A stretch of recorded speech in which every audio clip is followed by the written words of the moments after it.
Srisailam project engineering అధికారులు radial crust గేట్లను తెరిచి నీటిని దిగువకు వదులుతున్నందున జిల్లాలోని కృష్ణానది పరివాహక ప్రాంత ప్రజలందరూ అప్రమత్తంగా ఉండాలని జిల్లా కలెక్టర్ సి నారాయణ రెడ్డి కోరారు.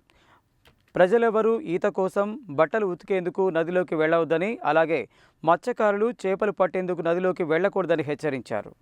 శ్రీశైలం ప్రాజెక్టు ఇంజనీరింగ్ అధికారుల సమాచారం మేరకు శ్రీశైలం ప్రాజెక్టు పూర్తి రిజర్వాయర్ నీటి సామర్థ్యం 215.8070 టీఎంసీలకు గాను సోమవారం ఉదయం 10 గంటలకు 177.1490 టీఎంసీలకు చేరుకుందని, ఇదే సమయానికి పైనుండి ప్రాజెక్టుకు 4,37,680 క్యూసెక్ల నీరు వస్తున్నదని, రిజర్వాయర్ 30వ తేదీ ఎప్పుడైనా పూర్తి స్థాయికి చేరుకుంటుందని, దీనిని దృష్టిలో ఉంచుకొని సోమవారమే శ్రీశైలం ప్రాజెక్టు ఇంజనీరింగ్ అధికారులు శ్రీశైలం ప్రాజెక్టు రేడియల్ క్రస్ట్ గేట్లు ఎత్తి నీటిని కిందికి వదులుతున్నట్లు ఆయన తెలిపారు.